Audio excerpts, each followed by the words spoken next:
Subscribe करें और bell दबाएं ताकि कोई खबर रह न जाए। हुकूमत एक बहरान का शिकार है, इत्तेहादी नाराज हैं। जो पीटीआई के अंदर ग्रुपबंदी, उससे भी इमरान खान परेशान हैं। इमरान खान साहब ने हुकूमत में आते ही बहुत सारे अच्छी बातें की थी, बहुत ज़बरदस्त लगती थी पूरी कौम को, और कौम समझती थी कि हम मदीने की रियासत की तरफ सफ़र कर रहे हैं और चंद माह के बाद, चंद सालों के बाद हम मदीने की रियासत में दाखिल हो जाएंगे, जहाँ सबको ईमान के साथ, इंसाफ के साथ, रोज़गार के साथ, हर तरह से बहुत ही अच्छा एक इन्वायरमेंट मिलेगा। लेकिन पाकिस्तान की मौजूदा सूरत हाल 16 माह के बाद कुछ इस तरह है कि महंगाई का जिन बोतल को तोड़कर बाहर आ गया है और सबके सरों पे नाच रहा है। गरीब चिल्ला रहे हैं, मिडिल क्लास के लोगों की भी चीखें निकल गई हैं। इंतहाई बुरी सूरत हाल है। एक आम आदमी जो कि 30-40 हज़ार रुपये माहाना तनख्वाह लेता है, उसकी ज़िंदगी किस तरह गुजर रही है। मैं आपको एक रिपोर्ट दिखाऊंगा। एक घर में चलें जहाँ पे एक बच्ची कहती है, बाबा मेरे लिए तोहफा नहीं लाते। बाबा कैसे लेकर आएँ? आटा नहीं ला पा रहे बाबा, सब्ज़ी नहीं ला पा रहे, खाने की अशिया नहीं ला पा रहे, सर्दी के अंदर गर्म कपड़े नहीं ला पा रहे। और बहुत सारे बाबा ऐसे हैं जो बच्चों की ख्वाहिशात के ऊपर कुछ नहीं कर पा रहे, अपने आप को जला लेते हैं, अपने आप को गोली मार लेते हैं। ये इस वक्त पाकिस्तान की सूरत हाल है। इस पर हम बात करेंगे। मेरे साथ समाजी रहनुमा ज़फ़र अब्बास साहब स्टूडियो में मौजूद हैं। AKD पाकिस्तान के बड़े बिजनेस टाइकॉन हैं, वो मेरे साथ टेलीफोन लाइन पर मौजूद होंगे। और PTI की तर्जुमानी करेंगे डॉक्टर रमेश कुमार। लेकिन इन तीनों हजरात को मैं दिखाना सुनाना चाहता हूँ कि एक आम आदमी के घर में हो क्या रहा है। से बाहर हो गई हैं दालें, मुर्गी का गोश्त, सब्जियां, घी, चावल, सब के रेट्स बहुत ज़्यादा बढ़ चुके हैं। हम मदीने की रियासत की तरफ जो सफ़र कर रहे थे, कहाँ पहुँचे हैं?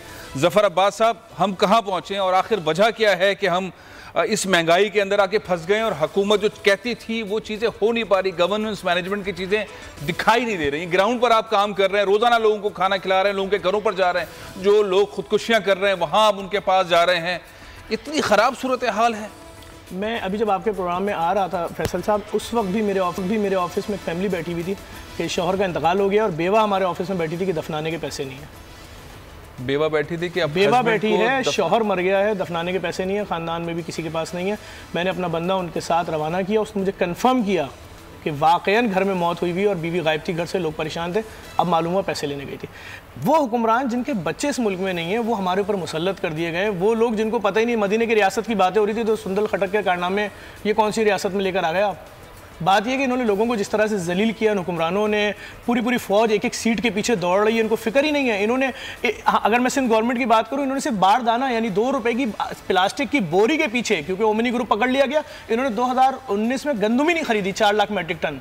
वो पैसा वापस चला गया। अब जितने स्टॉक सिंध हुकूमत ने गंदम नहीं खरीदी ही नहीं, तो इस सिंध के अंदर तो इस वजह से, लेकिन पूरे पाकिस्तान में किस वजह से है? बात ये कि आपने चाहे वो सिंध हो चाहे पाकिस्तान हो, जिस लेवल के लोगों को हमारे ऊपर हुक्मरान मुसल्लत किया है, उनको आवाम का दर्द ही नहीं है ना। एक शख्स है, उसको पता ही नहीं है, लोग मर रहे हैं, अपने आप को जला के। इमरान खान को कैसे नहीं पता? इमरान खान को तो सब पता है। मदीने की रियासत की बात कर रहे हैं, निचले तबके को ऊपर लाने की बात कर रहे हैं, वो लोग गरीबों की बात कर रहे हैं। तो ऊपर आ गए, लोग जा रहे हैं, खुदकुशियां कर रहे हैं, बिल्डिंगों से कूद रहे हैं, अपने आप को जला रहे हैं। पूरे इदारे, एक इंडस्ट्री 30-30 हज़ार लोगों को फारिग कर रही है। लोगों के पास रोटी नहीं है।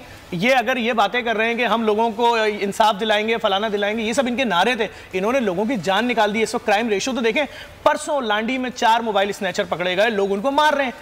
लहू लहान जख्मी चोर एक बात बोल रहा है, मेरी माँ मरीजा है, मैं दवाई के लिए परेशान हूँ। वो उसको लोगों ने छोड़ा नहीं, क्योंकि लोग भी परेशान है ना, उनके पास पैसा ही नहीं है। तो बात ये कि लोग चोरियां कर रहे हैं। मोबाइल छीनने वाला लड़का जो था वो ये कह रहा था कि मेरी वालदा बीमार है, मुझे पैसे चाहिए। तो कौन करेगा? हर कोई यही करेगा। जिस लेवल पे इस गवर्नमेंट ने लाके लोगों को खड़ा कर दिया है, वो फैसल वाडा जो अपनी गाड़ियां गिनवा रहे हैं अरबों रुपए की, खरबों रुपए की, वो जो बड़े बड़े बिल्डर्स। अच्छा, हमें नहीं मालूम था कि हुक्मरानी करने के लिए या आपको सियासतदान बनने के लिए अवामी नुमाइंदा होना शर्त नहीं है, अमीर होना शर्त है। ये कौन सा फार्मूला आपने अपनाया कि हमारे ऊपर अमीर लोगों को मुसल्लत कर दिया, जिनको पता ही नहीं है कुछ भी, जिनको पता ही नहीं है कि 10,000 रुपए बिजली का बिल, 200 रुपए गैस का बिल जिसके घर आता था, इस महीने 5-5 हज़ार रुपए आया है। लोग भूखे हैं, लोग परिल क्लास आदमी खुदकुशी कर रहा है, लोग बच्चियों की शादी नहीं कर पा रहे, इनकी अय्याशियां नहीं खत्म हो रही, इनके हरकतें तो देखें आप। अभी भी 2-4 दिन पहले की बात है, मैंने खुद सोशल मीडिया पर पढ़ा, गवर्नर सिंध बोल रहे हैं कि हैवी बाइक्स खरीदी, इससे मुल्क का इमेज अच्छा होगा। ओ भाई, गवर्नर साहब हुए, फैसल वाडा हुए, अली जैदी हुए, बहुत सारे ऐसे लोग हैं जो इमरान खान साहब के जाती दोस्त हैं, उनकी कोई स्पेशलाइजेशन नहीं है उन्हें ओहदों पे रहने की, और ये तो बात अब एक्सपोज हो भी रही है, पता भी रहने के लिए पूरा पाकिस्तान मर जाए। नहीं, पाकिस्तान अल्लाह ना करे मरे, लेकिन अल्लाह ना करे ऐसे हालात हो, लेकिन हालात खराब हो रहे हैं। इन हालात की बेहतरी के लिए क्या हो सकता है? मैं चाहूंगा कि डॉक्टर रमेश से बात करूं और अकील करीम डेडी साहब से बात करूं, अगर डेडी साहब हमारे साथ लाइन पर हैं तो। डॉक्टर रमेश साहब, ये जो सूरत हाल आप देख रहे हैं, सुन रहे हैं, आप भी बहुत दिल रखते हैं, आप भी बहुत जुस्तजू करते हैं, जिस पार्टी में भी आप रहे हैं हमेशा आपने इंसाफ की बात की है। आप इससे पहले जिन जमातों में रहे वहां उनके खिलाफ जो भी आप इस तरह की गुफ्तगू करते रहे कि जहां इस्लाहात की बात है। इस दफा तो बहुत बुरा हाल है, जो महंगाई इस हद तक आ गई है कि एक आम आदमी जी नहीं पा रहा है, और मिडिल क्लास के साथ जो मसाइल हो रहे हैं, लोअर मिडिल क्लास के साथ जो मसाइल हो रहे हैं, पूरे पाकिस्तान में हो गए, और सबसे ज्यादा मसाइल पंजाब में नजर आ रहे हैं, सिंध में नजर आ रहे हैं, केपी में नजर आ रहे हैं। डॉक्टर साहब, ये किस तरफ जा रहे हैं हम? पीटीआई की गवर्नमेंट कहां ले जा रही है पाकिस्तान को?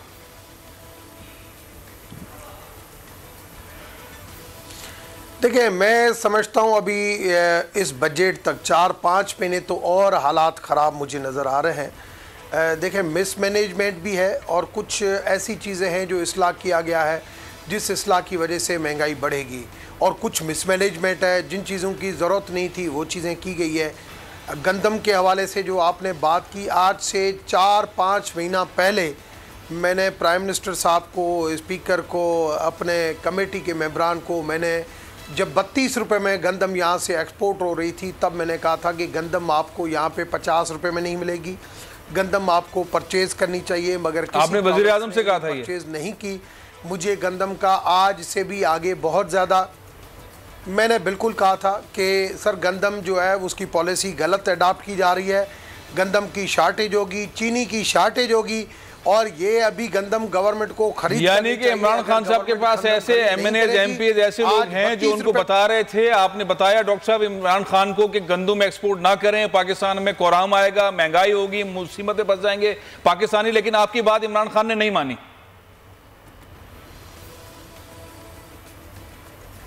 देखिए, गंदम के हवाले से तो मैं समझता हूं कि मिनिमम मेरी 10 मरतबा बात होगी 10 मरतबा बात की आपने और उन्होंने आपकी बात नहीं मानी। मैंने हर फोरम के अंदर गंदम की बात की। मैंने बाकायदे बताया। देखिए, एक पॉलिसी क्लियर थी। आज भी मैं समझता हूं गंदम हाथ से निकल जाएगी, गंदम का बहरान और ज़्यादा बढ़ेगा, चीनी का बहरान और ज़्यादा। कल 100 रुपये चीनी बढ़ी है, परसों 100 रुपये चीनी बढ़ी है, 3 दिन से 100 रुपये चीनी बढ़ती जा रही है। आज 68 रुपये का डीओ हो गया है एक ट्रक का। तो ये आगे मुझे उधर भी ख़तरनाक सूरत नज़र आ रही है गंदम के हवाले से। और इससे ज़्यादा जो मुझे ख़तरनाक सूरत नज़र आ रही है वो 1 महीने के बाद, अभी जो हमने ट्रांसपोर्ट की जो हड़ताल जो ख़त्म कराई है, 1 महीने के बाद जो उनकी कंडीशन हमने मानी है, वो जो चीज़ है वो महंगाई के अंदर बहुत ज़्यादा तेज़ी लेके आएगी। क्योंकि लोड सेस जो है, जो नहीं लगाना चाहिए था, हमने पहले एक रास्ता दिया। जैसे माजी में एक मरतबा हुआ था, सारा अफजल के तारड़ पे टाइम पे भी हुआ था और आमिर कियानी के टाइम पे भी हुआ था कि पहले हमने दवाइयों की प्राइस बढ़ाई, फिर हमने नोटिस दिया कि अभी हम कम करते हैं। इस तरीके से लोड से इसको पहले हमने इम्प्लीमेंट किया। डॉक्टर साहब, मैं आपको मुख्तलिफ शहरों में जो पाकिस्तानी कह रहे हैं ना, आप कह रहे हैं 3-4 महीने अभी सिलसिला और रहेगा, और आपने 10 दफा वजीर आजम से कहा, वजीर आजम ने आपकी बात नहीं मानी, और अब आप कह रहे हैं 3-4 महीने और ये सूरत हाल रहेगी, पता नहीं कब रहेगी। मैं जफर भाई आपके पास आता हूँ, लेकिन मैं आपको सुनाना चाहता हूँ कि पाकिस्तानी कह क्या रहे हैं इस महंगाई के ऊपर मुख्तलिफ शहरों के अंदर, ये आपको सुनाना था, फिर आपसे बात करते हैं। आइए।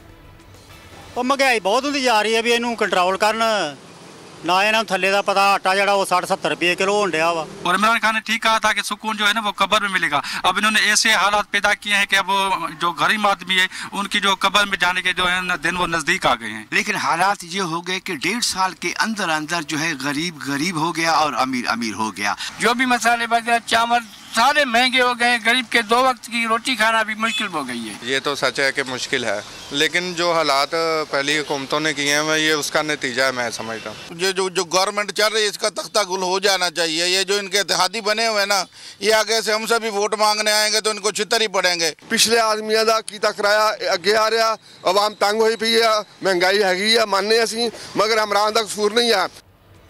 लोगों का जो गुस्सा है वो इत्तेहादियों पर भी है, हुकूमत पर भी है, लोग जी नहीं पा रहे हैं।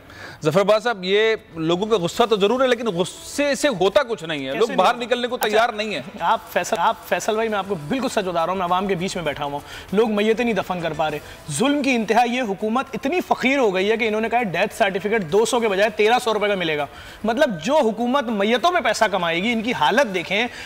इनके लेफ्ट राइट जो लोग बैठे हैं खरबपति हैं, अगर वो इनके वुज़रा खाली 1-1 करोड़ रुपए दे देना कराची में, पाकिस्तान में आटे के नाम पे, कि आवाम के लिए गिफ्ट है। हमने तो ऐलान किया है कि हम इतवार या पीर को वज़ीर आला हाउस के बाहर खड़े हो रहे हैं ट्रक लेके, और लोगों को गिफ्ट के नाम पे आटा देंगे। इन्होंने कहां लाके छोड़ा है लोगों को? मैं चैलेंज से कह रहा हूं, वज़ीर आला हाउस को आप गिफ्ट देंगे आटा? नहीं, वज़ीर आला हाउस के गेट पर आटे का ट्रक लेके खड़े होंगे और दुनिया को दिखाएंगे कि इन्होंने पूरे शहरों को फकीर बना दिया है। किन लोगों को हमारे ऊपर मुसल्लत कर दिया। हम तो ये परेशान है। आप देखिएगा इस मुहिम को हम कैसे लेकर चलेंगे। हम इस बात को जाने नहीं देंगे, आपके खिलाफ FIR काट दें। इससे पहले कितनी FIR काट चुके हैं, हम रुके क्या? इन्होंने मुराद अली शाह साहब तो बहुत अच्छे इंसान है, वो चाहेंगे कि वो आपके साथ आके खड़े हो जाए और वो भी आटा तकसीम करें। वो यही तो दिखाना चाह रहा हूं मैं कि आपने डॉक्टरों, प्रोफेसरों, सहाफियों को फकीर बना दिया, आपने पाकिस्तान की पढ़ी लिखी आवाम को भिखारी बना दिया। हम गवर्नर हाउस पे भी जाएंगे, इमरान खान साहब को भी मैं चैलेंज से कह रहा हूं, चाहे पीपल्स पार्टी हो, चाहे PTI हो, चाहे MQM हो, मैं दंग हूं MQM के वुज़रा कैसे डिफेंस के लेफ्टिनेंट शिफ्ट हो रहे हैं भाई, यहां तो लोग मर रहे हैं।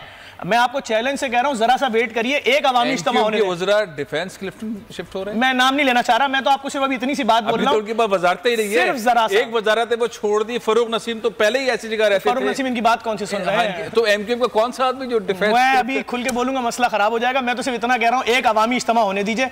मैं चैलेंज कर रहा हूं, चाहे PTI का हो, चाहे पीपल्स पार्टी को, चाहे MQM का, आवाम ने जूते नहीं मारे ना इनको। मैं चैलेंज से बहुत बड़ी बात कह रहे हैं आप। मैं आपसे चैलेंज आप कह रहे हैं पाकिस्तान पीपल्स पार्टी का, PTI का, मुस्लिम लीग नून का, किसी का भी इज्तिमा होगा, उसमें रहनुमाओं को जूते पड़ेंगे। अगर आवाम छोड़े, मैं कह रहा हूं सहाफी जूते मारेंगे इनको। खाली पब्लिक को करीब तो आने दे। लोगों के घर में रोटी नहीं है, लोग अपनी छोटी बहनों को, बेटियों को बोल रहे हैं बाहर जाओ पैसा लाओ। कहां लाके खड़ा कर दिया है?